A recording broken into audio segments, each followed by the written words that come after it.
హైదరాబాద్ లో మరోసారి కాల్పులు కలకలం రేపుతున్నాయి. రాజేంద్ర నగర్ లో గంజాయి ముఠను అడ్డుకున్నారు పోలీసులు. అయితే పోలీసులను గన్తో బెదిరించారు స్మగ్లింగ్ ముఠ. కాల్లోకి కాల్పులు జరిపి పరారైంది అక్కడి నుంచి ఆ ముఠ. అయితే పోలీసులు కూడా చాలా చాకచక్యంగా వెంబడించి పట్టుకున్నారు. ఆ ముఠ దగ్గర నుంచి సుమారుగా 20 కిలోల గంజాయిని పట్టుకున్నారు. దీంతో పాటుగా కారు కూడా సీజ్ చేశారు. ఇటీవల పార్టీ గ్యాంగ్ పేరిట ఒక గ్యాంగ్ కూడా హల్చల్ చేసింది. నల్గొండ పోలీసులు కూడా ఈ రకంగానే వారు దొంగలు పారిపోతూ ఈ పార్టీ గ్యాంగ్ పారిపోవడంతో పాటుగా ప్రతిఘటించేందుకు ప్రయత్నం చేసిన నేపథ్యంలో నల్గొండ పోలీసు కూడా కాల్పులు జరిపి ఆ పార్టీ గ్యాంగ్ని పట్టుకున్నారు. హైదరాబాద్లో కాల్పులు కలకలం, వరుస కాల్పులు కలకలం రేపుతున్నాయి. ఎందుకంటే గతంలో సికింద్రాబాద్ పరిధిలో కూడా ఒక సెల్ ఫోన్ చోరీ ముఠాను కూడా ఇదే స్థాయిలో పోలీసులు కాల్పులు జరిపి పట్టుకున్నారు. తాజాగా రాజేంద్ర నగర్ జరిగింది ఘటన. రాజేంద్ర నగర్ పరిసర ప్రాంతాల్లో ఒక గంజాయి ముఠ గంజాయిని స్మగ్లింగ్ చేస్తున్నట్టుగా గుర్తించారు పోలీసులు. దీంతో అక్కడికి వెళ్లడంతో గంజాయి ముఠా కూడా ప్రతిఘటించింది. గన్ తీసుకొని గాల్లో కాల్పులు జరిపింది. సో అక్కడి నుంచి పారిపోయేందుకు ప్రయత్నం చేసింది. వెంటనే వెంబడించిన పోలీసులు ఆ కార్ని సీజ్ చేశారు. వారి దగ్గర నుంచి 200 కేజీల గంజాయిని కూడా పట్టుకున్నారు. దీనికి సంబంధించి మరిన్ని అప్డేట్స్ మా ప్రతినిధి పెట్రిషియా అందిస్తారు. పెట్రిషియా, సో వరుస కాల్పులు కలకలం రేపుతున్నాయి. గతంలో పార్టీ గ్యాంగ్ అంతకు మునుపు సికింద్రాబాద్లో సెల్ ఫోన్ చోరీకి సంబంధించిన విషయంలో పోలీసులు కాల్పులు జరిపారు. తాజాగా హైదరాబాద్లో గంజాయి ముఠాను పట్టుకునేందుకు కూడా కాల్పులు జరిపారు. ఇక్కడ విషయం ఏంటంటే ఇంతకీ గంజాయి ముఠాకి కూడా ఈ స్థాయిలో గన్ కల్చర్ పెరిగిందనంటే వారు ఎక్కడి నుంచి వచ్చారు, వారు ఎవరికి, దానికి సంబంధించి అప్డేట్స్ ఏ రకంగా ఉన్నాయి, ప్రస్తుతం ఎంతమంది అదుపులోకి తీసుకున్నారు పోలీసులు? ఎస్, ప్రస్తుతం అయితే రాజేంద్ర నగర్లో గంజాయి ముఠాని అరెస్ట్ చేయడం అయితే జరిగింది.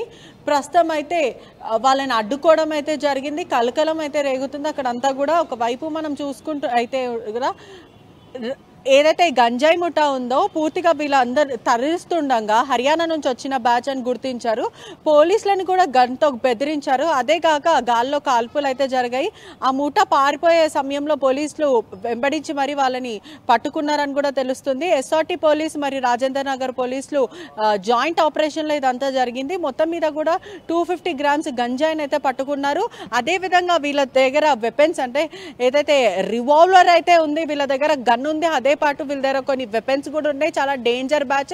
సుమారుగా 5 మందిని అయితే అరెస్ట్ చేయడం అయితే జరిగింది. వీళ్ళతో పాటు ఒడిశా నుంచి ఏదైతే హర్యానా బ్యాచ్ ఒడిశా నుంచి గంజాయి తరలిస్తున్నారని కూడా తెలుస్తుంది. పూర్తిగా వీళ్ళకి సమాచారం కూడా ఎవరిచ్చారు, ఎక్కడిచ్చారు అనేది మరికొద్ది సేపట్లో సిపి ఒక ప్రెస్ మీట్ పెట్టి మరి సిపి ఆఫీస్ లో ఒక ప్రెస్ మీట్ పెట్టి మరి ఇదంతా కూడా పూర్తిగా చెప్తారని తెలుస్తుంది. ఒకవైపు కలకలం కేజీల గంజాయి దొరికిందని అంటే మామూలు విషయం ఏం కాదు. అది కూడా కారులో తరలిస్తున్నారు.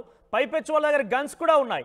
సో రెగ్యులర్ గా ఈ విషయం జరుగుతున్నట్టుగా పోలీసులకు పకడ్బందీ సమాచారంతో రైడ్స్ చేయడం జరిగింది. వాళ్ళు పట్టుకున్నారు కాబట్టి వారిని అరెస్ట్ చేశారా పోలీసులు? ఇంకెవరైనా దీని ద్వారా సప్లై చేసిన వారో ఇంకా ఇతర ప్రాంతాలకు సప్లై చేసే అవకాశం ఉందా? తెలంగాణలోనే ఆ 200 కేజీల సప్లై కోసం తీసుకొచ్చారా?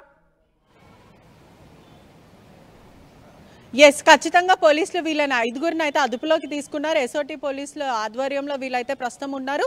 ఎక్కడి నుంచి గంజాయి తీసుకొచ్చారని పూర్తిగా పోలీసులు ఆరా తీస్తున్నారంటే దీని మూలాలు ఎక్కడి నుంచి వచ్చాయి, ఎవరికి అమ్ముతున్నారు, ఇది ప్రధానంగా తెలంగాణకి సంబంధించిన స్మగ్లర్స్కి అమ్ముతున్నారా, లేకపోతే అక్కడ నుంచి ఇది చైన్స్ ఫార్మాట్గా ఇంకెవరికైనా తరలిస్తున్నారా, లేకపోతే ఇంకేంటి అనేది పూర్తిగా అయితే లోతైన దర్యాప్తు అయితే చేస్తున్నారు. ఒకవైపు వీళ్ళు హర్యానాకి చెందిన బ్యాచ్ అని తెలుస్తుంది.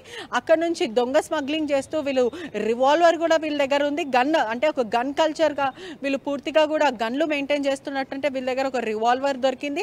అదే విధంగా ఇదంతా కూడా ఒరిస్సా నుంచి తీసుకొచ్చారంటూ పోలీసులు అయితే ప్రస్తుతం చెప్తున్నారు. మొత్తం మీద అయితే ఇటీవల కాలంలో తరచూ జరుగుతున్న మొన్నటికి మొన్న ఎల్బీ నగర్ ప్రాంతంలో ఒకటి, సికింద్రాబాద్ లో ప్రాంతంలో ఒకటి ఫైరింగ్ తరచూ జరుగుతూ ఉన్నాయి హైదరాబాద్ లో. అంటే గన్ కల్చర్ అనేది హైదరాబాద్ లో కూడా వ్యాపిస్తుందని కూడా చాలా క్లియర్ గా అయితే కనిపిస్తుంది. వీళ్ళ దగ్గర సుమారుగా 250 గ్రామ్స్ అంటే ఆల్మోస్ట్ కొన్ని లక్షలు విలువ చేసే మాల్ అయితే వీళ్ళు వయా రోడ్ మీద అయితే తీసుకొస్తున్నారు. పోలీసులకి పకడ్బందీగా ప్లాన్, పోలీసులు కూడా వీళ్ళని పట్టుకొని అంటే వీళ్ళు చేసి మరి పోలీసులు పట్టుకున్నారని తెలుస్తుంది. ఒకవైపు పారిపోయే ప్రయత్నం చేశారంటే పోలీసుల మీద ఎదురు దాడి చేసే ప్రయత్నం కూడా చేశారని కూడా తెలుస్తుంది.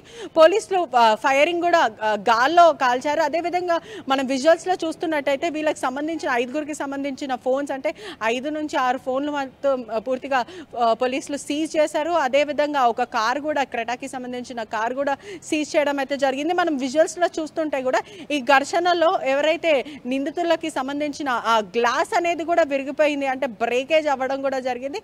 మొత్తం మీద అయితే ఇటువంటివి తరచూ జరుగుతూ ఉన్నాయి. మరికొద్దిసేపట్లో అసలు ఇంకా ఎవరికి తరలిస్తున్నారు, ప్రధానంగా వీళ్ళ అడ్డా తెలంగాణకి చెందిన ఇక్కడికి ఉన్న లోకల్ స్మగ్లర్స్కి అమ్ముతున్నారా ఇదంతా, లేకపోతే ఇంకా ఎవరికి అమ్ముతున్నారు, ఇది ఇంకా ఎక్కడికైనా ఆంధ్రాకి అంటే 2 తెలుగు రాష్ట్రాలకు సంబంధించిన వ్యక్తులకు ఏమైనా పంపిస్తున్నారా అంటే చైన్ ఫార్మాట్లో జరుగుతుంది. అంటే తరచూ మనం చూస్తూ ఉన్నాము ఎక్కడి నుంచో ఇదంతా గాంజా కానీ లేకపోతే ఇతర సబ్స్టెన్సెస్ ఇవన్నీ కూడా బయట రాష్ట్రాల నుంచి తీసుకొచ్చి 2 తెలుగు రాష్ట్రాలలో అమ్ముతున్నట్టు కూడా మనకైతే సమాచారం తెలుస్తుంది. మనం ఇటీవల న్యూస్లు కూడా ప్రధానంగా చూస్తున్నాం కూడా.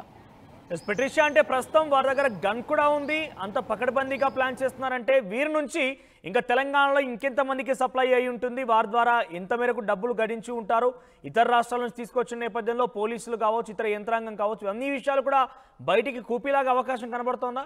అంటే తెలంగాణలో ముఖ్యంగా ఈ గంజాయి డ్రగ్స్ని పూర్తిగా నిర్మూలించాలని చెప్పి ముఖ్యమంత్రి రేవంత్ రెడ్డి చెప్తున్న నేపథ్యంలో కూడా 200 కేజీల గంజాయి దొరికిందంటే మామూలు విషయం ఏం కాదు ఇది.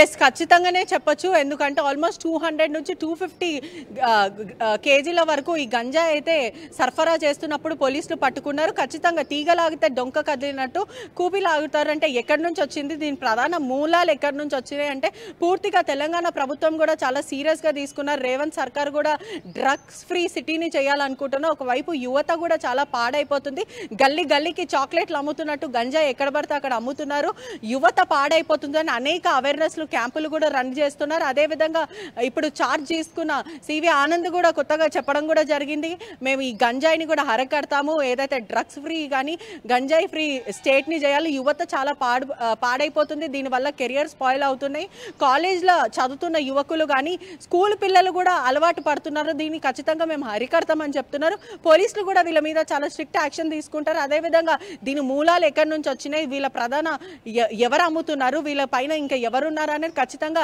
తీగలాగితే డొంక కదిలినట్టు ఇవంతా కూడా ఖచ్చితంగా తీస్తామని చెప్తున్నారు. మరికొద్ది సేపట్లో ప్రెస్ మీట్ ఉండబోతుంది, మరికొన్ని వివరాలు కూడా మనకు ఖచ్చితంగా తెలుస్తాయి.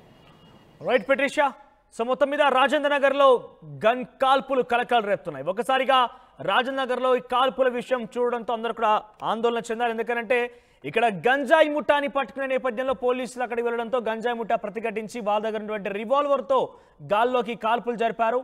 సో తర్వాత కారులో వారు ఉన్నటువంటి కారులో పరుగులు తీశారు. ఆ తర్వాత వెంటనే పోలీసులు కూడా వారిని పట్టుకునేందుకు వెంబడించారు. సుమారుగా వారిని పట్టుకున్న తర్వాత వారి దగ్గర చూస్తే 200 కిలోల గంజాయి దొరికింది. అంటే ఇదంతా కూడా తెలంగాణలో సప్లై చేయడం కోసం వచ్చారా, లేదంటే 2 తెలుగు రాష్ట్రాల్లో సప్లై చేయబోతున్నారా, ఇంతకీ గంజాయి ఎక్కడి నుంచి దొరికింది, మరీ ముఖ్యంగా వారి దగ్గర గన్ కూడా ఉందనంటే ఏ స్థాయిలో వాళ్ళు ఇటువంటి యొక్క చర్యలకి పాల్పడుతున్నారు, ఇటువంటి గంజాయి స్మగ్లింగ్కి పాల్పడుతున్నారు అనేది ఒకసారి అర్థం చేసుకోవాలి.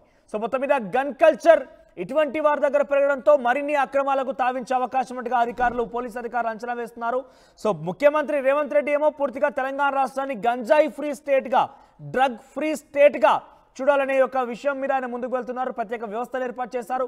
కానీ తరచుగా ఇటువంటి విషయాలు వెలుగు చూస్తుండడంతో అందరూ కూడా ఆశ్చర్యపోతున్నారు. అసలు వీరికి ఏ రకంగా ఈ యొక్క గన్స్ వస్తున్నాయి, గంజాయి వస్తోంది, దీని ద్వారా ఎవరెవరు గంజాయిని స్మగ్లింగ్ చేస్తున్నారు, ఆ స్మగ్లర్స్ ఎవరిని విక్రయిస్తున్నారు, దీని ద్వారా బాధితులు ఎంతమంది అనే విషయాన్ని కూడా పెద్ద ఎత్తున ఆందోళన కలిగిస్తోంది. 200 కేజీల